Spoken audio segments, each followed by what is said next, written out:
মনে মনে হৈছে কিয় ঘোষ খোৱাটো টেবুলৰ তলেদিহে পইচাকেইটা দিয়ে কাৰণ কিয় জানে যে এইটো বেয়া কাম জনাৰ পাছত আমি কৰি আছো না তাৰ মানে আমি বহুখিনি কাম জীৱনত যিমান কৰিছো জনাৰ পাছতো কৰি আছো চোৰটোৱে জানে যে মই চুৰ কৰাটো বেয়া কথা কিন্তু নিজক আগতে কনভিন্স কৰে যে তোৰ নাই কাৰণে কৰিছো কৰ মনৰ পৰা ভাৱ আহে ধৰা পৰো যদি মাৰ খাম জেলত ভাত খাবলগীয়া হ'ব পাৰে কেনেকৈ ধৰা পৰিবি লগত এজন লৈ যাবি চাই থাকিব কনভিন্স নিজক কৰায় যিমান বেয়া কৰ্ম হৈছে মনে মনে প্ৰত্যেকজন মানুহে নিজক আগতে কনভিন্স কৰাই লয় এইটো কৰিব পাৰিবি তই কৰ কোনো গম নাপায় মনে মনে কৰ বছ আৰু তেতিয়া আমি কৰিছো ভগৱান কৃষ্ণ যেতিয়া শান্তি দূত হৈ হস্তিনাপুৰ গৈছিল কুৰুক্ষেত্ৰ যুদ্ধৰ প্ৰাক মুহূৰ্তত আৰু দুৰ্যোধনক কৈছিল দাদা যদি কুৰুক্ষেত্ৰ যুদ্ধ হোৱা বিচৰা নাই তেতিয়াহ'লে মোৰ উপদেশ মানি লোৱা এতিয়া সময় আছে কি কৰিব লাগিব কেশৱ কি আধাৰাজ্য দিব লাগিব নালাগে 5খন গাঁও দিয়া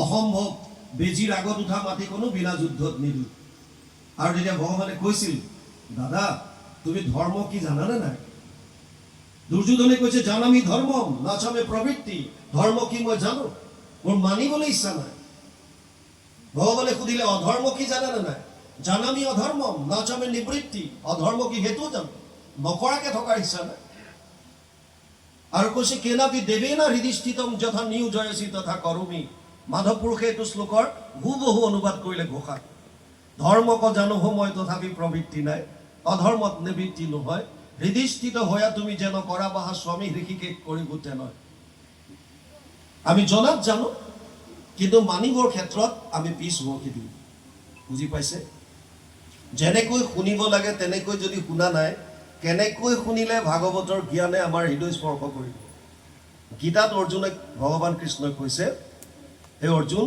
শ্ৰদ্ধাৱান লব্ধতে জ্ঞানম তৎপৰেশং যতেন্দ্ৰিয় জ্ঞানম লব্ধা পৰম শান্তি অচিৰে অধিগচ্ছতি 4ৰ্থ অধ্যায় 39 নম্বৰ শ্লোক গীতা হে অৰ্জুন যিজন শ্ৰদ্ধাৱান হ'ব তেওঁহে জ্ঞান লাভ কৰিব পাৰিব শ্ৰদ্ধা কেতিয়া আহিব যেতিয়া আপোনাৰ মহাত্ম্যটো গম পাব যে ভাগৱততনো কি আছে এই বাকী গ্ৰন্থৰ নিচিনাই ভাগৱত এখন মহাত্ম্যটো গম নোপোৱালৈকে গম নাপায় ভাগৱত এনেকুৱা এখন গ্ৰন্থ যিখন সৰ্ব বেদান্ত সাৰ সৰ্ব বেদান্ত সাৰম হি শ্ৰী ভাগৱতম ইষ্যতে য়স্য ৰসামৃত তৃপ্তস্য নান্যত্ৰ ৰতি ক্বচিৎ 12, 13, 15 দ্বাদশ স্কন্ধ ত্ৰয়োদশ অধ্যায় 15 নম্বৰ শ্লোক ভাগৱত ইয়াৰ অনুবাদ মাধৱ পুৰুষে ঘোষাত কৰিছে 18 নম্বৰ পদযোগা সমস্ত বেদান্ত সাৰ মহাভাগৱত শাস্ত্ৰ ইহাৰ অমৃত ৰস পায় পৰম সন্তোষে পান কৰিলে যিজনে তাৰ অন্যত্ৰ ৰসত ৰতি নাই আমাৰ দুখন মহাকাব্য আছে ৰামায়ণ মহাভাৰত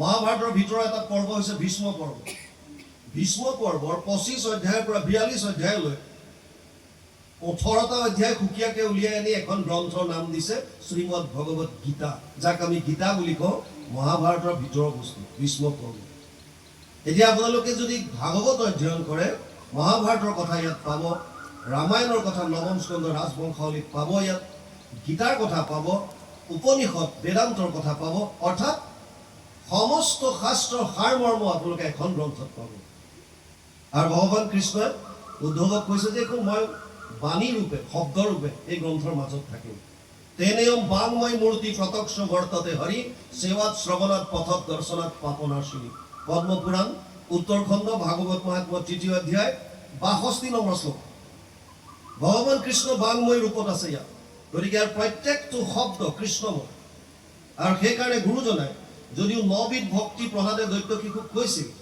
শ্ৰৱণম কীৰ্তনম বিষ্ণু স্মৰণম পাদসেৱনম অৰ্চনম বন্দনম দাস্যম সাক্ষ্য আত্মনিবেদনম 9বিধ ভক্তি 7, 5, 23 সপ্তম স্কন্ধ 5ম অধ্যায় 23 নম্বৰ শ্লোক গুৰুজনাই ক'লে নালাগে ইমান যদ্যপি ভকতি 9বিধ মাধৱৰ শ্ৰৱণ কীৰ্তন আতহন্ত শ্ৰেষ্ঠতৰ মাত্ৰ 2টা কৰা হৈ গ'ল লগত আৰু এটা দিছে ভাই মুখে বোলা ৰাম হৃদয়ে ধৰা ৰূপ স্মৰণটো আনিব দিছে কিন্তু মূল শ্ৰৱণ কিয় শ্ৰৱণ কৰিলে কি হ'ব কিহৰ কাৰণে শ্ৰৱণক প্ৰমুখতা দিলে চাওক সাধাৰণভাৱে যেতিয়া আপোনাক মোক কোনোবা এজনে কিবা এটা কথা কয় গ্ৰাম্য কথা আপোনাক ৰাতিপুৱাই আহি এজনে ক'লে বাপজন ডেলি ডেলি আপুনি ডেকা হৈ গৈ আছে বৰ সুন্দৰ লগা হৈছে বল উঠিলে ফুলি গ'লো আৰু যদি বেয়াকে কয় তেতিয়া বেয়া লাগে খং উঠে আইসকল বিয়ালে গৈছে সাজি কাচি কোনোবা আহি যদি কৈলে কাপোৰযোৰ আগৰ ধুনীয়া লাগিছে বিয়াত কি খুৱাইছে খুৱাইছে সেইটো চিন্তা নাই কিয় প্ৰশংসা কৰি দিলে।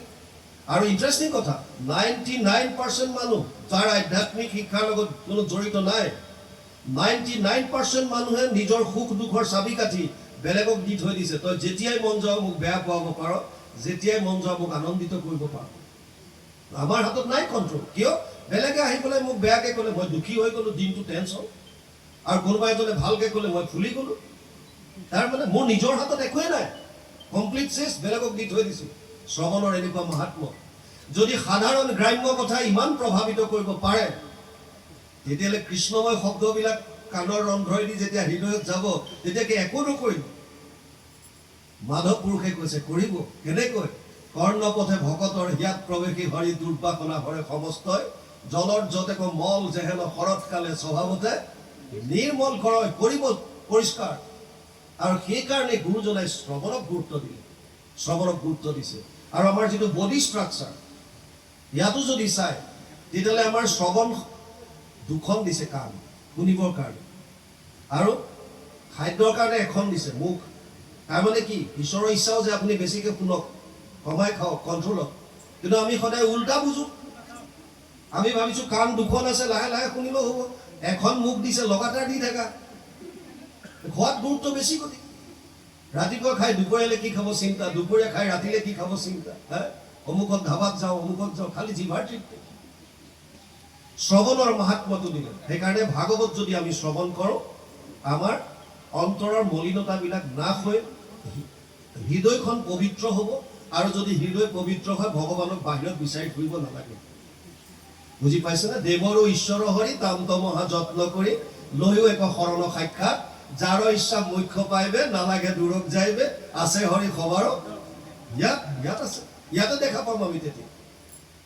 যি কি নহওক, আমি ভাগৱতত সোমাওঁ। মূল ভাগৱত সংস্কৃত, 12টা স্কন্ধ, 335টা অধ্যায়, 18,000 শ্লোক, 5,96,000 শব্দ আৰু 10টা লক্ষণ আছে ভাগৱতত। তৃতীয় স্কন্ধৰ পৰা লক্ষণসমূহ আৰম্ভ হৈছে। প্ৰথম আৰু দ্বিতীয় স্কন্ধ দুটা ভাগৱতৰ পাতনি বুলি ধৰক। অত্ৰ স্বৰ্গ বিসৰ্গ স্থানম পোষণম উদয় মনন্তৰ এশ অনুকথা নিৰোধ মুক্তি আশ্ৰয়। 2:10 দ্বিতীয় স্কন্ধ 10ম অধ্যায় 1ম শ্লোক। 10টা লক্ষণৰ কথা কৈছে ভাগৱতে। স্বৰ্গ, বিসৰ্গ, স্থান, পোষণ, উতি, মনন্তৰ, ঈশানু, নিৰোধ, মুক্তি, আশ্ৰয়। তৃতীয় স্কন্ধৰ পৰা লক্ষণ আৰম্ভ হৈছে। স্বৰ্গ প্ৰথম লক্ষণ। স্বৰ্গ মানে আদি সৃষ্টি। আমি ঘোষাত গাওঁ যে কোটি কোটি ব্ৰহ্মাণ্ডৰ হৰি অধিকাৰী। এই কোটি কোটি ব্ৰহ্মাণ্ড স্বজন কেনেকৈ হ'ল, সৃষ্টি হ'ল কেনেকৈ, এই আদি সৃষ্টিৰ বিষয়ে জানিবৰ কাৰণে তৃতীয় স্কন্ধ ভাগৱত অধ্যয়ন কৰিলে পাব। চতুৰ্থ স্কন্ধ বিসৰ্গ, ছেকেণ্ডেৰী সৃষ্টি, ব্ৰহ্মা আদিৰ দ্বাৰা সৃষ্টিৰ বিকাশ কেনেকৈ হ'ল, সেয়া বুজিবৰ কাৰণে চতুৰ্থ স্কন্ধ অধ্যয়ন কৰিব লাগিব। পঞ্চম স্কন্ধ লক্ষণ হৈছে স্থান, ভূগোল আৰু খগোল। খগোল মানে গ্ৰহ নক্ষত্ৰৰ বিৱৰণ, খং আকাশক বুজায়। গতিকে ভূগোল আৰু খগোলৰ বিস্তৃত বিৱৰণ যদি জানিব বিচাৰিছে, তেতিয়াহ'লে পঞ্চম স্কন্ধ অধ্যয়ন কৰিব লাগিব। ষষ্ঠ স্কন্ধ হৈছে পোষণ। কোটি কোটি ব্ৰহ্মাণ্ডত যত জীৱৰাশি আছে, এই সমস্ত জীৱক প্ৰভু ভগৱন্তই কেনেকৈ পোষণ কৰে, সেয়া বুজিবৰ কাৰণে অজামিল উপাখ্যান, বৃত্তাসুৰ বধ, চিত্ৰকেতু উপাখ্যান, সুন্দৰ সুন্দৰ কাহিনীৰ দ্বাৰা তাত বুজাইছে। সপ্তম স্কন্ধ, যিটো আজি আমি আলোচনা কৰিম, ইয়াৰ লক্ষণ হৈছে উতি। উতি মানে বাসনা। তিনি ধৰণৰ বাসনা আছে।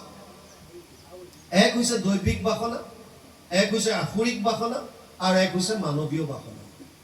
মহন্তৰ কৃপাত, ভকতৰ কৃপাত দৈবিক বাসনাৰ উদ্ভৱ হয়। এয়া বুজাবৰ কাৰণে প্ৰহ্লাদৰ চৰিত্ৰ আনিছে। মহন্তৰ কোপত বা ক্ৰোধত আসুৰিক বাসনা কেনেকৈ হ'ব পাৰে, এয়া বুজাবলৈ হিৰণ্যক্ষ আৰু হিৰণ্যকশিপুৰ কাহিনী আনিছে। কেনেকৈ 4 সিদ্ধৰ কোপত বৈকুণ্ঠৰ দুৱাৰপাল আহি পেলাই অসুৰ যোনিত জন্ম হ'বলগীয়া হৈছিল।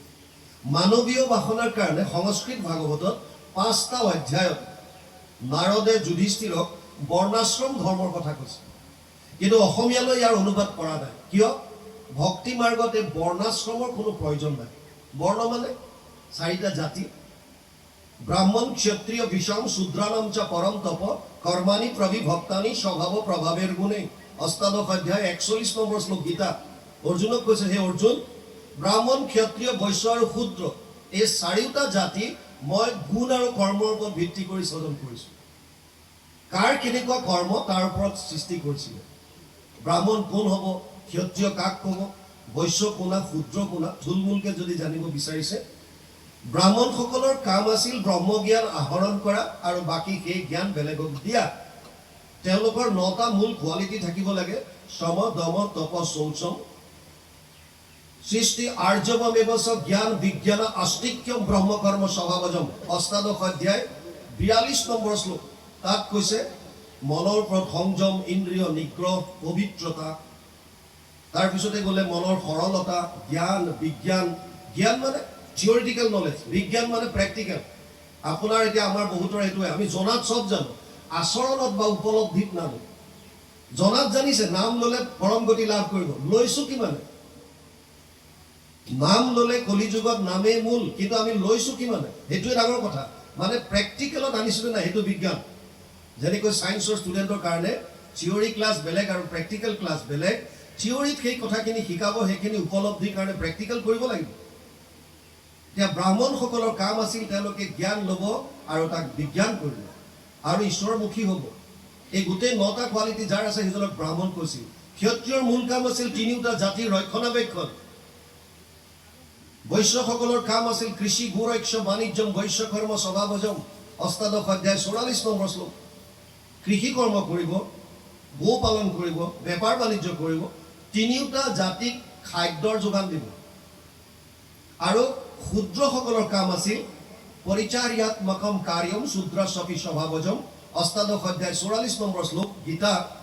তাত কৈছে কায়িকভাৱে তিনিওটা জাতিক সহায় কৰিব। ইয়াত কোনো ওপৰ খাপৰ কোনো তল তেনেকুৱা নাছিলে। কৰ্ম ভাগ কৰি দিছে, এইটো কাম তুমি কৰিবা, এইটো এনেকৈ কৰিব, এইটো কৰিব। যদি ক্ষত্ৰিয়সকলে ৰক্ষা নকৰে তেতিয়াহ'লে কোনো 3টা জাতি থাকিব নোৱাৰে। বৈশ্যসকলে যদি খাদ্যৰ উৎপাদন কৰি নিদিয়ে তেতিয়া বাকী 3টা যি থাকিব নোৱাৰে। যদি জ্ঞানটো ব্ৰাহ্মণসকলে নিদিয়ে সকলো অজ্ঞানী হৈ থাকিব। ইটোৰ লগত সিটো পৰিপূৰক আছে, কিন্তু জন্মগতভাৱে দিন আগবঢ়াৰ লগে লগে আমি কোনোবা ওপৰ খাপৰ, কোনোবা তল খাপৰ, এইটো নিচ, এইটো উচ্চ, এইবিলাক কৰিবলৈ ল'লোঁ। সেইকাৰণে মহাপুৰুষ মাধৱদেৱে কৈছে নহো জানা আমি 4 জাতি, আমি সেই 4টা জাতিতে নকৰোঁ। আশ্ৰম বৈদিক মতে 4টা আশ্ৰম আমাৰ ভাগ কৰিছে। প্ৰথম 25টা বছৰ ব্ৰহ্মচৰ্য ব্ৰত ধাৰণ কৰিব আৰু একান্তভাৱে ব্ৰহ্মজ্ঞান লাভ কৰিবৰ কাৰণে চেষ্টা কৰিব। যেতিয়া এজন ল'ৰা বা ছোৱালীয়ে তেওঁ এই প্ৰথম 25টা বছৰত জ্ঞান আহৰণ কৰে তেতিয়া তেওঁ গাৰ্হস্থ্য ধৰ্মত প্ৰৱেশ কৰিব পাৰে। another 25 years। নেক্সট 25 বছৰ তেওঁ গৃহস্থ হিচাপে, পতি পত্নী হিচাপে সন্তান জন্ম দিব। 50 বছৰ বয়স হোৱাৰ লগে লগে সন্তানক গৃহ ত্যাগ কৰি বনলৈ গমন কৰিব, পতি পত্নী একেলগে। আৰু বনত থাকিব কিমান দিন একেলগে? 25 বছৰ। তাৰপাছত শেষৰ 25 বছৰ, সেইখন সময় তেওঁলোকে ইজনে সিজনৰ পৰা অলপ বেলেগ হ'ব আৰু নিজে কেৱল ঈশ্বৰ উপাসনাত মন দিব। সেইটো শেষৰখন সন্ন্যাস বুলি কৈছে। অৰ্থাৎ ব্ৰহ্মচৰ্য, গাৰ্হস্থ্য, বানপ্ৰস্থ, সন্ন্যাস। কিন্তু গুৰুজনাই কৈছে যে যিজন ঈশ্বৰ সকলোৰে শৰীৰত আছে, দেৱৰো ঈশ্বৰ হৰি তান্ত মহা যত্ন কৰি লৈও এক শৰণ সাক্ষাৎ, যাৰ ইচ্ছা মুখ্য পাইবে নালাগে দূৰক যাইবে। আছে হৰি সবাৰো হিয়াত। যদি ঈশ্বৰ ইয়াত আছে, যিটো প্ৰাণ বন্ধু কৃষ্ণ হৃদয়তে আছে, সিটো মনেকে কৰিব লাগে। সেই কৰাটোৰো নাহি হানি এতে কতে পদ্ম পানী তুষ্ট হন্ত দেৱতাৰো দেৱ। তেওঁক বিচাৰি বাহিৰত যোৱাৰ কি যুক্তি আছে? সেইকাৰণে নহো জানা আমি 4 জাতি, 4 আশ্ৰমী নহো আতি বুলি মহাপুৰুষে লিখিলে, মাধৱ পুৰুষে। আৰু শেষত যেতিয়া ক'লে আমি তেতিয়াহ'লে আমাৰ জাতি কি? এটাই জাতি, দাসৰো দাস, তানো দাস হৈলোঁ আমি। আমি তোমাৰ দাস আৰু তুমি আমাৰ স্বামী, বছ শেষ। সেইকাৰণে আজি এইখন সমাজ পাইছোঁ। নহ'লে এতিয়াও এনেকুৱা অসমত আছে সমাজ য'ত আইসকলক এনেকৈ বহিব নিদিয়ে, একেলগে বহিব নোৱাৰে। তেওঁলোকৰ কাৰণে বেলেগ কৰিব। কিয়? গুৰুজনাই কৈছে বাক্য কৰ্ণ মনোমুখ আছে মানে যাৰ, হৰি ভকতিত সমস্তৰে অধিকাৰ। তেতিয়াহ'লে আমি কোন ভাগ ভাগ কৰিবৰ কাৰণে? এই উচ্চ জাতি, নিম্ন জাতি, ধনী, দুখীয়া, জ্ঞানী, অজ্ঞান, এইবিলাক ভাগ আমাৰ কেৱল। ভাগৱত আৰম্ভ হৈছে নৈমিষাৰণ্য। আচ্ছা, 8ম স্কন্ধৰ লক্ষণ হৈছে মনন্তৰ। সেইটো বুজি লওক, একেটাই কিতাপ। মনন্তৰ মানে মনু আৰু মনুপুত্ৰসকলৰ কথা য'ত আছে সুন্দৰভাৱে, সেইটো 8মত। 9ম স্কন্ধৰ লক্ষণ হৈছে ঈশানু। ঈশ মানে শাসনকৰ্তা, অনুৰে অনুৰাগী বুজাইছে। তাৰ মানে ঈশ্বৰৰ অনুৰাগী যিসকল বৈষ্ণৱ চন্দ্ৰবংশ সূৰ্যবংশ ৰজা মহাৰাজাৰ বিষয়ে যদি কেতিয়াবা জানিব বিচাৰে তেতিয়াহ'লে নৱম স্কন্ধ অধ্যয়ন কৰিব লাগিব। দশম স্কন্ধ ভাগৱতৰ হৃদয় 335টা অধ্যায়ৰ 90টা অধ্যায় আছে দশমত। দশমক 3টা ভাগ কৰিছে, আদি চোৱা, মধ্য চোৱা, শেষ চোৱা। আদি চোৱা গুৰুজনাই নিজে অনুবাদ কৰিছে আৰু শেষ চোৱাৰ পৰা কুৰুক্ষেত্ৰ যাত্ৰা দুইটা একেলগে মিলাই এখন গ্ৰন্থ নাম দিছে কি দশম। আমি যে কওঁ কীৰ্তন দশম বুলি, দশম ভাগ ভাগৱতৰ দশম স্কন্ধৰ আদি চোৱা কমপ্লিট আৰু শেষৰ পৰা কুৰুক্ষেত্ৰ যাত্ৰা এই একেলগে মিলাই দশম নাম দিছে। দশম স্কন্ধৰ লক্ষণ হৈছে নিৰোধ। নিৰোধ মানে প্ৰলয়ৰ সময়ত সমস্ত জীৱৰাশি প্ৰভু ভগৱন্তৰ উদৰত অৱৰুদ্ধ হৈ যায়। এই ক্ৰিয়াটোকে প্ৰচেছটো নিৰোধ বুলি কৈছে। একাদশ স্কন্ধৰ লক্ষণ হৈছে মুক্তি। মুক্তি মানে মোকলাই দিয়া, খুলি দিয়া। মুক্তি কাক লাগে? যিজন বান্ধোনত আছে।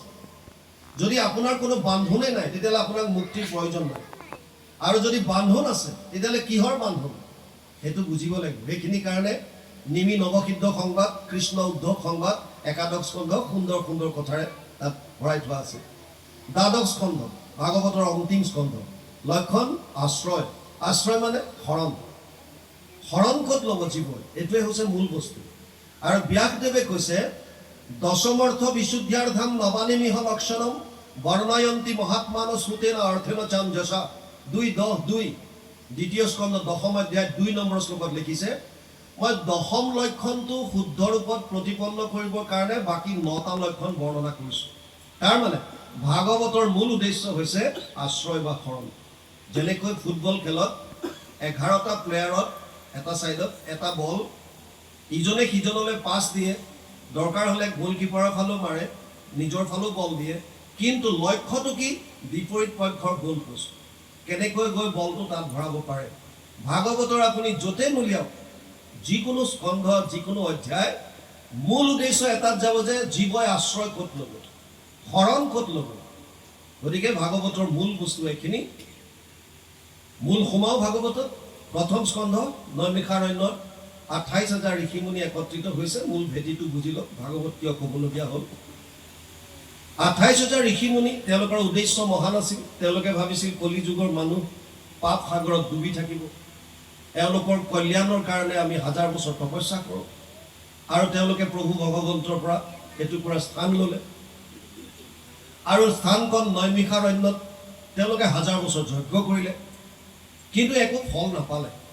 নোপোৱাৰ পাছত 28,000 ঋষিক যিজনে প্ৰতিনিধিত্ব কৰিছে, কথামৃত ৰসস্বাদ কুশল শৌনক অব্ৰবীত। শৌনক মানে কোন? যিজন কথামৃত পান কৰাত কুশল। তাৰ মানে শ্ৰৱণত যিজন পটু বা পাৰ্গত, সেইজনৰ নাম দিছে শৌনক। শৌনকে 28,000 ঋষিক প্ৰতিনিধিত্ব কৰিছে। ৰোমহৰ্ষণৰ পুত্ৰ উগ্ৰশ্ৰৱা সুত তেওঁলোকৰ মাজত পোৱাৰ পাছত তেওঁক ভাক্ষাৰ আসনত বহুৱাই দিলে আৰু শৌনকে প্ৰশ্ন কৰিছে, তাৰ পৰাই ভাগৱত আৰম্ভ হৈছে। শৌনকে প্ৰথমতে স্বীকাৰ কৰিছে, শৌনক বদতি শুনা সুত মহামানী পৰম পাতকী কলি পাইলে হেন জানি আৰম্ভিলো যজ্ঞ আশী সহস্ৰ বছৰ হোমধূমে ধূম্ৰবৰ্ণ ভৈলা কলে বৰ যিটো কৰ্ম কৰোৱাত নাহিকে বিশ্বাস আপোনাৰ আয়ুস কৰিলো ব্যৰ্থে না। প্ৰথমতে স্বীকাৰ কৰিছে। আপুনি ডাক্তৰৰ তাত গ'লে যদি আপোনাৰ বেমাৰ লুকুৱায় তেতিয়া ডক্তৰে প্ৰপাৰ ট্ৰিটমেণ্ট কৰিব নোৱাৰে। আগতে আপুনি খোলাখুলি কওক আপোনাৰ কি সমস্যা। শৌনকে স্বীকাৰ কৰিছে, হে সুতমুনি, পৰম কল্যাণ পাবৰ কাৰণে কলি যুগৰ মানুহে 1000 বছৰ যজ্ঞ কৰিলে, যজ্ঞৰ ধোঁৱা লাগি লাগি শৰীৰ ধোঁৱা বৰণীয়া হৈ গ'ল, কিন্তু তাৰ পৰা একো লাভ নহ'ল।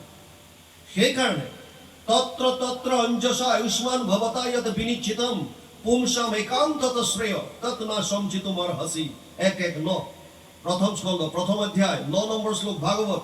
তাত কৈছে শৌনকে, হে সুতমুনি, কলি যুগৰ মানুহে পৰম কল্যাণ সাধনৰ কাৰণে কৰিবলগীয়া আটাইতকৈ শ্ৰেষ্ঠ কৰ্মটো কি? এইটোৱে ভাগৱতৰ ফাউণ্ডেশ্যন, ভেটি। কি আমি কি কৰা উচিত? কলি যুগৰ মানুহে কল্যাণ মানে 3টা তাপৰ পৰা পৰিত্ৰাণ পোৱা, দুখৰ নিবৃত্তি হোৱা, পৰমানন্দ প্ৰাপ্তি হোৱা আৰু মুক্তি যোনে বাঞ্ছা কৰে মুক্তি প্ৰাপ্তি কৰা। আটাইখিনি একেলগে সাঙুৰি পেলাই এটা শব্দ ব্যৱহাৰ কৰিছে, কল্যাণ। কলি যুগৰ মানুহে কল্যাণ পাবৰ কাৰণে, ধৰি লওক মানুহৰ জনম সফল কৰিবৰ কাৰণে কৰিবলগীয়া শ্ৰেষ্ঠ কৰ্মটো কি, এইটোৱে হৈছে ভাগৱতৰ এতিয়া মূল ভেটি। এতিয়া সুতমুনিয়ে ক'বলৈ ধৰোঁতে সৌনকে কৈছে, ৰ'বা, তুমি উত্তৰটো দিলে নহ'ব, কলিযুগৰ মানুহৰ বিষয়ে অকণমান বুজি লোৱা। কিয়? যিকোনো উপায় দিলে কলিযুগৰ মানুহে কৰিব নোৱাৰে। যেনে যেনে যদি তুমি কৈ দিয়া যে 1000 বছৰ তপস্যা কৰক পৰম কল্যাণ সাধিবৰ কাৰণে, কলিযুগৰ মানুহে 1000 বছৰ তপস্যা কৰিব পাৰিবনে নাই? নোৱাৰে। কিয়? 8টা বস্তু কমিব। ততচ্চ অনুদিনম ধৰ্মম সত্যম শৌচম ক্ষমা দয়া কলেন বলেন ৰাজম নংসতি আয়ু বলম স্মৃতি। 12:2:1 দ্বাদশ স্কন্ধ 2য় অধ্যায় 1ম শ্লোক ভাগৱত। 8টা বস্তু হ্ৰাস পাব কলিযুগৰ মানুহ: ধৰ্ম, সত্য, শৌচ, ক্ষমা, দয়া, আয়ুষ, বল, স্মৃতি, চব হ্ৰাস পাব।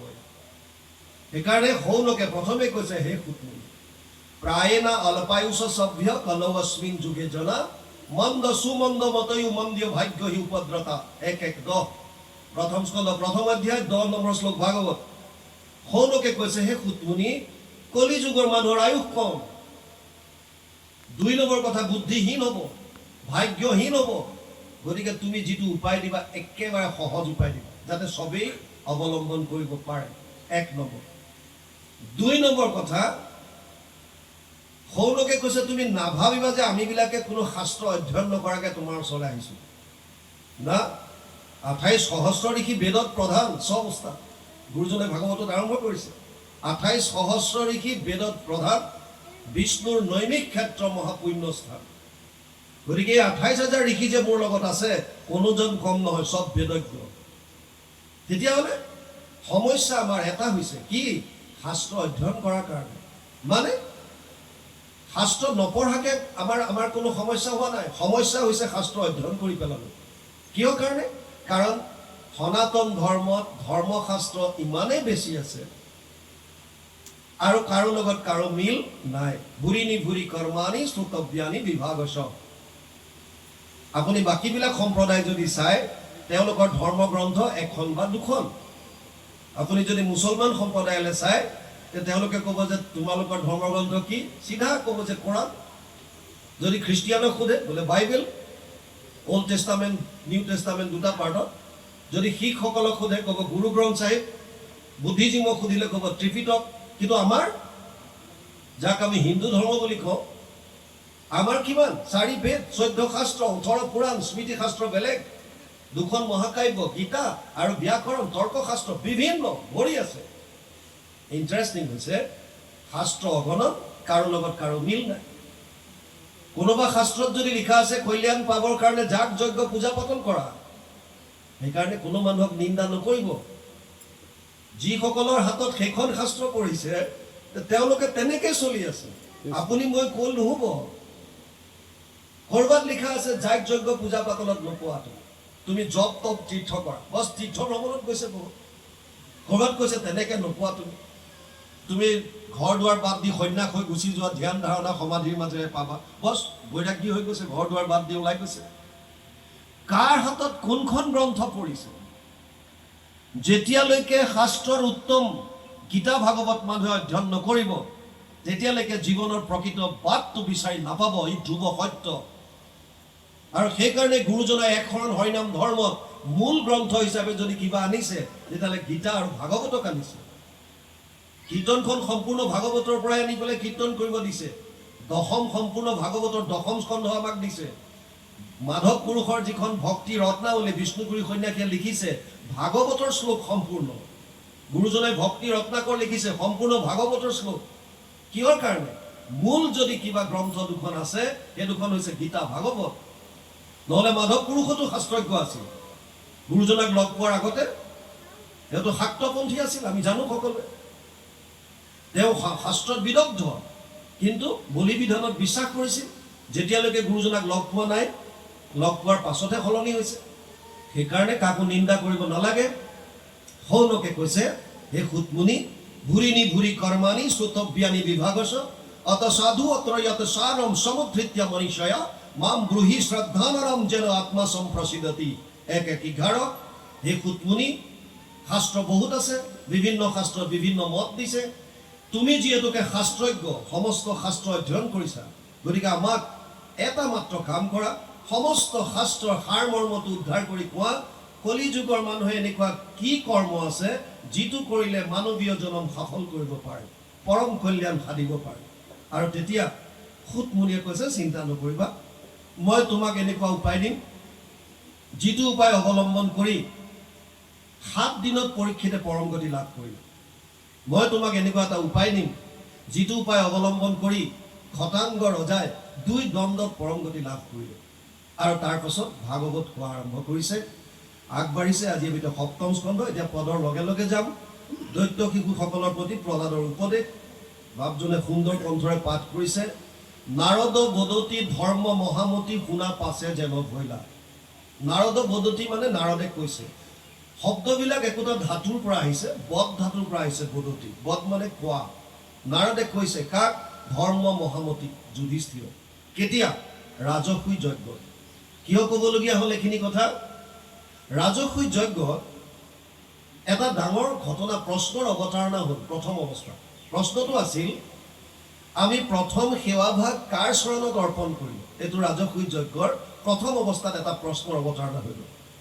তেতিয়া সেই যজ্ঞত থকা, সভাকক্ষত থকা বহুজনে উপদেশ দিলে যে সেই সভাসদ, আমাৰ এই ৰাজসুই যজ্ঞত সভাত এনেকুৱা এজন ব্যক্তি আছে যিজন জ্যেষ্ঠ, যিজন শ্ৰেষ্ঠ, সেইজন হৈছে পিতামহ ভীষ্ম। গতিকে পঞ্চপাণ্ডৱৰ ৰাজসুই যজ্ঞ হিচাপে প্ৰথম সেৱাভাগ ভীষ্ম পিতামহৰ শ্ৰীচৰণতে অৰ্পণ কৰিব লাগে। এজনে উঠি ক'লে যে অতি উত্তম, সুন্দৰ কথা কৈছে, কিন্তু গুৰুৰ স্থান সদায় ওপৰত, আৰু এই সভাত গুৰু দ্ৰোণাচাৰ্য বিদ্যমান হৈ আছে। গতিকে তেওঁৰ শিষ্যৰ ৰাজসুই যজ্ঞ হিচাপে প্ৰথম সেৱাভাগৰ অধিকাৰী আমি ভাবিছোঁ যে দ্ৰোণাচাৰ্যহে হয়। সেইকাৰণে দ্ৰোণাচাৰ্যৰ শ্ৰীচৰণতে অৰ্পণ কৰিব লাগে। এজনে ক'লে যে 2টা কথা শুদ্ধ, সত্য, কিন্তু ইয়াত এনেকুৱা এজন ব্যক্তি আছে যিজন ব্যক্তিয়ে নিজৰ একমাত্ৰ জীয়ৰীক 5 জনলৈ বিয়া দিছে, আৰু জোঁৱায়েকে পাতিছে ৰাজসুই যজ্ঞ। সেইফালৰ পৰা শহুৰেক পিতৃতুল্য, গতিকে শহুৰেকে সন্মানটো পাব লাগে। সেইজন হৈছে ৰজা ধ্ৰুপদ। এনেকৈ বিভিন্নজনে বিভিন্ন মত প্ৰদান কৰি আছে। তেতিয়া পঞ্চপাণ্ডৱৰ ভিতৰত আটাইতকৈ যিজন জ্ঞানৱন্ত সেইজন হৈছে সহদেৱ। সহদেৱ উঠি ক'লে যে সেই সভাসদ, আপোনালোকৰ উপদেশ আমি শুনিলোঁ, সিদ্ধান্ত আমি দিম, ইয়াৰ পিছত আৰু কোনো আলোচনা নচলিব। যদি আমাৰ সিদ্ধান্তত কাৰোবাৰ সন্মতি প্ৰদান কৰিব নোৱাৰে কোনোবা, তেওঁলোকে সভাকক্ষ ত্যাগ কৰি যাব পাৰে, আমাৰ কোনো আপত্তি নাই। আৰু তেওঁ ক'লে আমাৰ প্ৰথম সেৱাভাগ আমি কৃষ্ণৰ শ্ৰীচৰণত অৰ্পণ কৰিম। আৰু এইটোৱে চূড়ান্ত সিদ্ধান্ত। ইয়াৰ পাছত আপোনালোকৰ কোনো ডিছকাশ্যন নচলিব। লগে লগে কৃষ্ণৰ যিখিনি অনুৰাগী আছিল, ভকত আছিল, চব আনন্দিত হৈ গ'ল, কৃষ্ণৰ চৰণত অৰ্পণ কৰিব। কিন্তু তাতে শিশুপালৰ দৰে ব্যক্তি আছিল, যাৰ কাণত হলুঙা বাহিৰে খচাৰ নিচিনা কৈছে।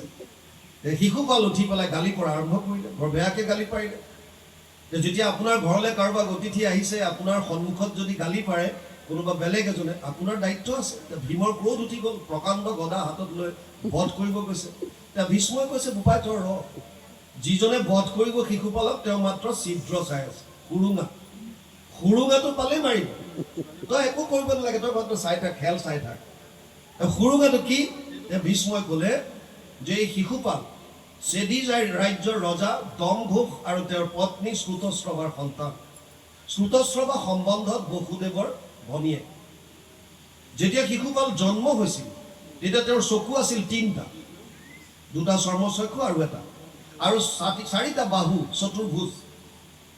অস্বাভাৱিক সন্তান এটা দেখা পাই ৰজা ৰাণীয়ে কথা পাতিলে, এই সন্তানটো যদি প্ৰজাই দেখে আমাৰ 2টাকে হাঁহিব যে ৰজা ৰাণীয়ে ভাল সন্তান এটা জন্ম দিব নোৱাৰিলে, কেনেকুৱা এটা অদ্ভুত কিমাকাৰ এটা সন্তান জন্ম দিলে। গতিকে ভাল উপায় এটাই আছে, মনে মনে পেলাই দিয়া ভাল। আৰু সন্তানটো মনে মনে ত্যাগ কৰিবৰ কাৰণে 2জন গ'ল।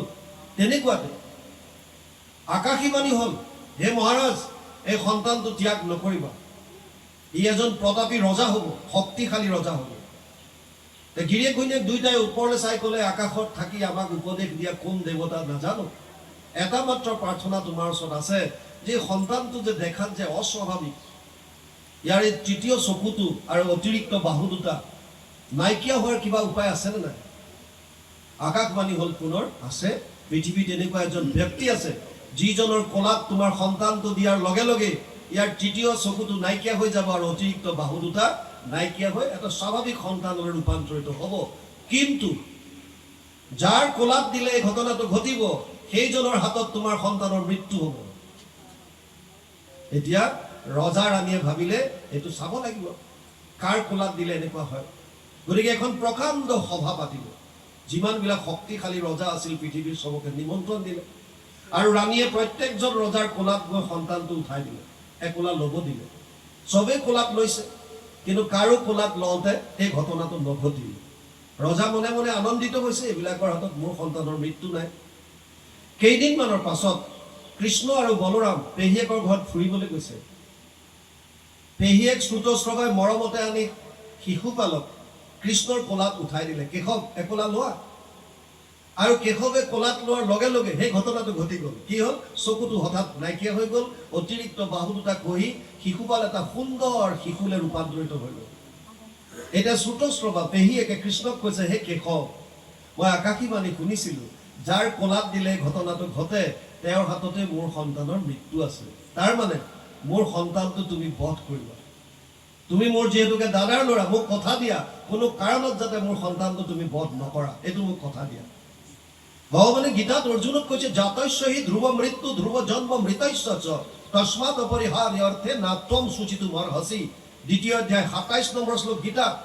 হে অৰ্জুন, জন্ম ল'লে মৃত্যু নিশ্চিত আৰু মৃত্যু হ'লে পুনৰ জন্মও নিশ্চিত। ইয়াক লৈ দুখ কৰাৰ কি কাৰণ আছে? ভগৱান কৃষ্ণই পেহীয়েককো বুজালে, পেহী, জন্ম লৈছে যেতিয়া তোমাৰ সন্তান এদিন মৰিব।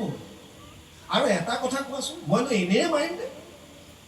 একো নকৰাকৈ বধ কৰিম নে তোমাৰ সন্তান? কিবা এটাতো অপৰাধ কৰিব লাগিব। আৰু কৃষ্ণক কথাত কোনে পাৰে? ভগৱান কৃষ্ণই চাটুকাৰী কৰি ক'লে যে পেহী, মই তোমাক কথা দিছোঁ, তোমাৰ সন্তান মানে আমাৰ পৰিয়ালৰ, গতিকে মই ইয়াৰ ১০০টা অপৰাধ ক্ষমা কৰিলোঁ। বছ ৰাজসুই যজ্ঞত এতিয়া অপেক্ষা কৰি আছে, কেতিয়া সি ১০০টা অপৰাধ সম্পূৰ্ণ কৰিব, কেতিয়া ইয়াক মই বধ কৰিম। ৯৯টা যেতিয়া অপৰাধ হৈ গ'ল, গালি পাৰি আছে, ভগৱান কৃষ্ণই শিশুপালক সাৱধান বাণী শুনাই দিলে, শিশুপাল, ৯৯টা অপৰাধ তই ইতিমধ্যে কৰিলি, আৰু যদি এটা অপৰাধ কৰ পেহীক কথা দিয়াটো মোৰ শেষ হ'ব, তাৰপিছত আৰু তই নিস্তাৰ নাপাবি। কিন্তু শিশুপালে পুনৰ গালি পাৰিব ধৰিলে। তেতিয়া সুদৰ্শন চক্ৰ এৰি দিয়ে, শিশুপালৰ ডিঙি কাটি যায়, শৰীৰটো সভাত পৰি যায়। তেতিয়া যুধিষ্ঠিৰে এটা অদ্ভুত বস্তু দেখা পালে, শিশুপালৰ শৰীৰৰ পৰা এই বন্তিগছিৰ শিখাডালৰ দৰে এটা পোহৰ ওলাই আহি ভগৱান কৃষ্ণৰ শৰীৰত মিলি গ'ল, যাক আমি নিৰ্বাণ মুক্তি বুলি কওঁ। ৫ ধৰণৰ মুক্তি আছে, আপোনালোকে পাইছে। চালুক্য চাৰুক্য শাস্তি সামিক্য ইকত্বম অপিত দিয়া মন্যস্য না গৃহতে বিনামত সেৱানম জন। ৩:২৯-১৩ তৃতীয় স্কন্ধ ২৯ নম্বৰ অধ্যায় ১৩ নম্বৰ শ্লোক ভাগৱত। কপিল দেৱে দেৱহূতিক কৈছে, মাতৃ দেৱহূতিক, ৫ প্ৰকাৰৰ মুক্তিৰ কথা। তাৰ এইটো নিৰ্বাণ বা ইকত্বম, একাকাৰ হৈ যায়। যুধিষ্ঠিৰে কাষতে দেৱৰ্ষি নাৰদ আছিল, সুধিলে, হে দেৱৰ্ষি, এই শিশুপালৰ দৰে দুৰাচাৰী ইয়াৰ আত্মাই মুক্তি কেনেকৈ পোৱাটো সন্তান, এইটো সম্ভৱ? তেতিয়া দেৱৰ্ষি নাৰদে কোৱা আৰম্ভ কৰিছে শিশুপাল আচলতে কোন আছিল, আৰু আৰম্ভ কৰিছে কেনেকৈ বৈকুণ্ঠত দুৱাৰপাল আছিল জয় বিজয়, কেনেকৈ ৪ সিদ্ধই সাপ দিলে, কেনেকৈ আহি হিৰণ্যক্ষ হিৰণ্যকশিপু হ'ল, কেনেকৈ ত্ৰেতাত আহি তেওঁলোক ৰাৱণ কুম্ভকৰ্ণ হ'ল, আৰু কেনেকৈ দ্বাপৰত আহি শিশুপাল আৰু দন্তবক্ৰ হৈছে। সেইকাৰণে ইয়াত কৈছে নাৰদ বদতি ধৰ্ম মহামতি। যুধিষ্ঠিৰক কৈ আছে, শুনা পাছে যেন হৈল, ইয়াৰ পিছত কি হ'ল শুনা। ইয়াৰ আগত হিৰণ্যক্ষক বৰাহ অৱতাৰ ধাৰণ কৰি বধ কৰিলে, হিৰণ্যকশিপুৰ বিয়া কৰালে কয়াধুক, তেওঁলোকৰ সন্তান ৪টাৰ এজন হৈছে প্ৰহ্লাদ। প্ৰহ্লাদৰ ৫ বছৰ বয়সত শুক্ৰাচাৰ্যৰ পুত্ৰ সন্দ আৰু অমৰ্ক একেলগে সন্ধি হৈছে সন্দামৰ্ক। সন্দামৰ্কৰ টোলত শিক্ষা ল'বৰ কাৰণে পঠালে। এতিয়া যিখিনি আপোনালোকে শুনিব, মনত এটা কল্পনা কৰি লওক, কাৰণ সদায় শ্ৰোতা ভাবুক আৰু ৰসিক হ'ব লাগে। ভাৱত আনি লওক যে এনেকুৱা এখন আশ্ৰম বা এখন গুৰুতল, য'ত দৈত্য শিশুৰ লগত প্ৰহ্লাদ বহি আছে আৰু শুক্ৰাচাৰ্যৰ 2জন সন্তান সন্দ আৰু অমৰ্কই শিক্ষাদান দি আছে। ইয়াৰ পাছত কি হ'ল শুনা। কি হ'ল? শুক্ৰৰ তনয় কামে বৈশ্য হৈয়া আপোনাৰ গৃহে গৈল। এদিন শুক্ৰাচাৰ্যৰ পিতেক ঘৰু আহি কিবা কামত শ্ৰেণীকোঠাৰ পৰা অকণমান আঁতৰি গ'ল। সেই সময়ত সবাকো দায়ায়ে দৈত্য শিশু সমস্তত মহাপুণ্যৱন্ত প্ৰহ্লাদে কহন্ত ভাগৱত ধৰ্মযত। সেই সময়কণত যিখন সময়ত শিক্ষাগুৰু শ্ৰেণীকোঠাৰ পৰা আঁতৰি গৈছিল, সেই সময়খনত প্ৰহ্লাদে আন একো কৰ্ম নকৰি দৈত্য শিশুসকলক বহুৱাই লৈ ভাগৱত ধৰ্মৰ কথা কৈছে। এতিয়া আপোনালোকৰ মনত এটা প্ৰশ্ন আহিব লাগে, 5 বছৰ বয়সত জন্ম হৈছে দৈত্য কুলত, শিশু মাত্ৰ গৈছেহে শিক্ষা আহৰণ কৰিবলৈ, তেওঁ ভাগৱত ধৰ্ম কেনেকৈ শিকিলে? আৰু 2 নম্বৰ এটা ডাঙৰ প্ৰশ্ন আমি সকলোৱে জানিবলগীয়া, বিশেষভাৱে বিয়াৰ আগত জানিলে বেছি ভাল সৃষ্টি কাৰ্যৰ কথা, সেইটো হৈছে যে দৈত্য কুলত এজন বৈষ্ণৱৰ জন্ম কেনেকৈ সম্ভৱ? এইটো বৰ ডাঙৰ কথা, এইটো অতি জানিবলগীয়া কথা যে দৈত্য কুলত তাৰমানে মাক বাপেক যদি সদাচাৰী নহয়, তেওঁলোকৰ গৃহতো এজন পৰম সংস্কাৰী বা বৈষ্ণৱ সন্তান জন্ম কৰিব পৰাটো কেনেকৈ সম্ভৱ? ইয়াৰ লটো কি, আইনটো কি? এই 2টা বস্তু বুজি লওক। যেতিয়া বৰাহ অৱতাৰ ধাৰণ কৰি ভগৱান নাৰায়ণে হিৰণ্যক্ষক বধ কৰিলে আৰু বসুমতীক নিজৰ আধাৰ শক্তিৰ দ্বাৰা পুনৰ জলত স্থাপন কৰিলে, তেতিয়া হিৰণ্যকশিপুৰ কাৰণে প্ৰধান শত্ৰু হৈ পৰিল কেৱল বিষ্ণু বা নাৰায়ণ।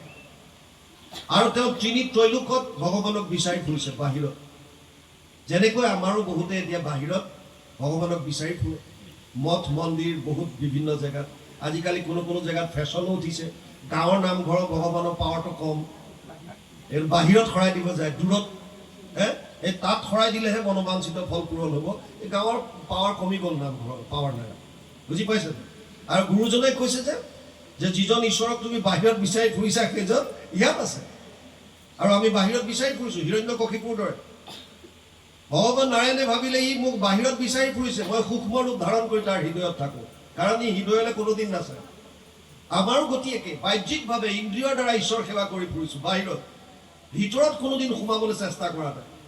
যিদিনাই আমি আভ্যন্তৰীণভাৱে নিজৰ মনটোক শুদ্ধ কৰি ভিতৰত প্ৰভুক বিচাৰিম, সেইদিনাই আপুনি কম দিনৰ ভিতৰত ঈশ্বৰক উপলব্ধি কৰিম।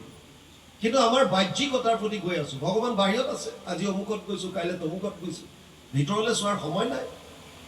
হিৰণ্যকশিপুৰ হৃদয়ত ভগৱান বিৰাজমান হ'ল, হিৰণ্যকশিপুৱে বিচাৰি নাপালে, আৰু নাপাই এটা সিদ্ধান্ত ল'লে যে নাৰায়ণ মোৰ ভয়ত পলাই দিলে, যি কি নহওক মই ব্ৰহ্মাক আৰাধনা কৰিম আৰু অমৰত্ব বৰ লৈ আহিম। এই খবৰ তেওঁ সেইমতে দিনবাৰ চোৱালে, হিৰণ্যকশিপু দিনবাৰ চোৱালে, চব চাইছে। আৰু যদি মাধৱ পুৰুষে কৈছে সেহিকে দিনক ভাই দুৰ্দিনক বুলিও মানি মেঘাচন্দ্ৰ নহয় দুৰ্দিন, হৰি কথা অমৃতৰ সম্যক আলাপ্ৰ যিটো দিন হয় বিহীন, দিন সেইটোৱে দুৰ্দিন যিদিনা ঈশ্বৰৰ নাম লোৱা নাই। তাৰ বাহিৰে যিদিনাই লৈছে সেইদিনাই সুদিন, তাৰ কাৰণে চোৱা চিতা কৰি লাভ নাই। কিন্তু হিৰণ্যকশিপু যেতিয়া তেওঁ অসুৰ দেখাইছে, চব চাইছে, মেলিছে, নিৰ্দিষ্ট মুহূৰ্তত উলিয়াইছে, দেৱতাসকলে গম পাই গ'ল, আৰু তেওঁলোকৰ গুৰু বৃহস্পতিৰ ওচৰত গৈ ক'লে, গুৰুদেৱ হিৰণ্যকশিপুৰ ভয়ত এতিয়াই স্বৰ্গ এৰি পলাই ফুৰিছোঁ, আৰু যদি তেওঁ অমৰত্ব বৰ লৈ আহে চিৰদিনৰ কাৰণে অমৰাৱতী গুচি যাব, কোনো উপায় নাই, আপুনি কিবা এটা কৰক। বৃহস্পতিয়ে ক'লে ঠিক আছে, মই কি কৰিব পাৰোঁ চাওঁ। তেওঁ এটা শুক পক্ষীৰ ৰূপ ধাৰণ কৰিলে, ভাটৌ চৰাই, আৰু যিটো পথেদি হিৰণ্যকশিপু তপস্যালৈ গৈছে সেই পথটোৰ এডাল গছত পৰি আছে। হিৰণ্যকশিপু ওচৰ পোৱাৰ লগে লগে হিৰণ্যকশিপুৱে শুনাকৈ সেই ভাটৌ চৰাইটোৱে মাত দিলে, নাৰায়ণ নাৰায়ণ। হিৰণ্যকশিপুৱে কৈছে, ধাত মোৰ যাত্ৰা ভংগ। আমাৰ বহুত তেনেকুৱা আছে, গাড়ী চলাই ফুৰিলে, মেকুৰী পাৰ হ'লে গাড়ীত ফচকৈ ব্ৰেক মাৰি দিব, কি হ'ল ফুচ ফুচ এইবিলাক দিব, থু থু থা থা নাযায় পাৰ হ'ল। গ্লাছ খুলি আমাক কয়, কি হ'ল মেকুৰী পাৰ হ'ল, কি হ'ব এতিয়া? এই যাত্ৰা ভংগ শেষ। আৰু আমি পাৰ হ'লে আপোনাক পাৰিম। আৰু সেইসকলে কীৰ্তনত গাই আছে, কুকুৰৰ শৃগালৰ গৰ্দৰ ভৰো আত্মাৰাম জানিয়া সবাকো পৰি কৰিবা। এই গুৰুজনাই তাত মেকুৰী শব্দটো নিলিখিলে। যদি এটা কলম মেকুৰী বুলি লিখিলেহেঁতেন তেতিয়াহ'লে হয়তো এইটো অন্ধবিশ্বাস নাথাকিলে। কুকুৰৰ শৃগালৰ গৰ্দৰ ফল লিখিলে, কুকুৰৰ শৃগালৰ মেকুৰী বুলি লিখি দিয়া হ'লে লেঠাছে। বুজি পাইছে? এইবিলাক অন্ধবিশ্বাস। হিৰণ্যকশিপু আছিল, নাৰায়ণ নামটো শুনিলে ভাবিলে তাত মোৰ যাত্ৰা সময় শুভ কাৰ্য, এই বৈৰীটোৰ নাম শুনিলে, শত্ৰুৰ নাম নগ'ল আৰু গুচি আহিল। কয়াদু হৰি ভক্তি পৰাই তেওঁ স্বামী ৰিটাৰ্ণ হোৱাৰ সময়ত ঘূৰি অহাৰ লগে লগে সুধিলে, স্বামী কি হ'ল? তুমিতো তপস্যা কৰিব গৈছিলা, হঠাৎ ঘূৰি আহিলা। নক'বা প্ৰিয়ে, কি হ'ল? এই বৈৰীটোৰ নাম শুনিলোঁ। কাৰ নাম? নাৰায়ণ নাৰায়ণ বুলি শুনিলোঁ। কয়াধুৱে ভাবিছে হওক তেওঁ আজি মোৰ স্বামীৰ মুখত এটলিষ্ট ভগৱানৰ নামটোতো উচ্চাৰণ হৈছে হে এগৰাকী পত্নীয়ে ইচ্ছা কৰিলে বুদ্ধিৰ দ্বাৰা নিজৰ মানুহজনক সৎ পথলৈ আনিব পাৰে কয়াধুৱে ইটো সিটো কৰ্ম কয়াধুৱে কৰি ফুৰিছে ঘৰুৱা আহি কাম বাৰে বাৰে আহে গিৰিয়েকক কয় স্বামী এই কি শুনিছিলে কথাটো কয়াধুৱে কয় নাৰায়ণ নাৰায়ণ আহি যায় ৰূপ ইয়াত বুজি পাইছে নাই বৈৰভাৱে দিনটো কয়াধুৱে হিৰণ্যকশিপুক নাৰায়ণৰ লগত সংযোগ কৰাই আছে আৰু তেওঁ ভক্তিভাৱে প্ৰভু ভগৱন্তৰ চিন্তন কৰি আছে যেতিয়া পতি আৰু পত্নী দুইটাৰ মন একান্তভাৱে কৃষ্ণত নিমগ্ন হ'ব সেইটোৱে উত্তম সময় সৃষ্টি কাৰ্যৰ কাৰণে সেইটোৱে হৈছে বৈষ্ণৱ সন্তান সংস্কাৰী সন্তান জন্ম দিয়াৰ কাৰণে আটাইতকৈ উত্তম সময় কিন্তু আগতে এইবিলাক নিয়ম আমাৰ অসমীয়া সমাজত আছিল গতিকে সৃষ্টিৰ প্ৰাক মুহূৰ্তত ভকতক নিমন্ত্ৰণ কৰি আনি তেওঁলোকৰ পৰা আশীৰ্বাদ দি তেওঁলোকৰ পৰা সৃষ্টি কাৰ্যৰ বিষয়ে বুজি লয় কিন্তু অতি দুৰ্ভাগ্যৰ কথা এতিয়া তৃতীয় দিনা ৰিচিপশ্যন দিয়ে এইটো টানিব পাৰিব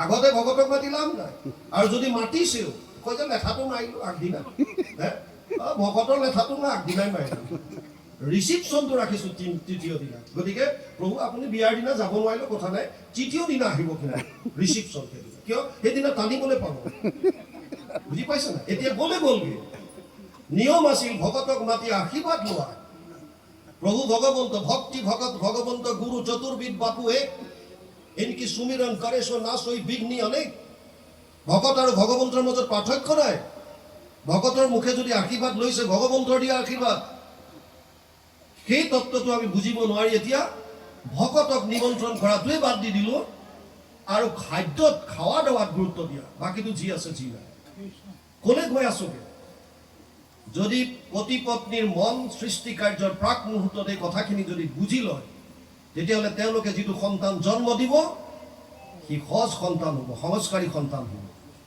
ইটা ভাটাত যেতিয়া ইটা বনাই প্ৰথম মাটিটো অকণমান জুলীয়া কৰি লৈ এটা ফৰ্মাত দিয়ে তাৰ পাছত ইটা চপৰা উলিয়াই তাৰপিছত তাক ভাটিত দিয়ে যদি ফৰ্মাটোৱে বেকা হয় তেতিয়া ইটা চপৰা কেতিয়াও চিধা হ'ব নোৱাৰে তাৰ পাছত চিধা কৰিবলগীয়া হ'লেও বহুত পলিচ কৰিব লাগিব বুজি পাইছেনে গতিকে এইটো প্ৰথম সৃষ্টি কাৰ্যৰ আগ কথা যি কি নহওক হিৰণ্যকশিপু গ'ল তাৰপিছত এইবাৰ দৈত্য দেৱতাসকলে গম নাপালে মন্দৰত গৈ তেওঁ তপস্যা আৰম্ভ কৰিলে ইন্দ্ৰও কম নহয় ইন্দ্ৰ হিৰণ্যকশিপুকে ভয় কৰে বাকী অসুৰ কোন তেওঁৰ সন্মুখত তেওঁ আহি অসুৰ ৰাজ্য আক্ৰমণ কৰি দিল অসুৰ চব পলাল আৰু পত্নী কয়াধুক বন্দী কৰি লৈ গ'ল কাৰণ গম পালে যে এওঁ গৰ্ভৱতী এওঁ অলৰেডি গৰ্ভ ধাৰণ কৰিছে কয়াধুক বন্দী কৰি নিওঁতে বাটত দেৱৰ্ষী নাৰদে পাই গ'ল য'তেই খেলি মেলি লাগে তাতেই নাৰদ ওলাব দেৱৰ্ষী নাৰদ নাৰায়ণ নাৰায়ণ দেৱৰাজ কি কৰিছা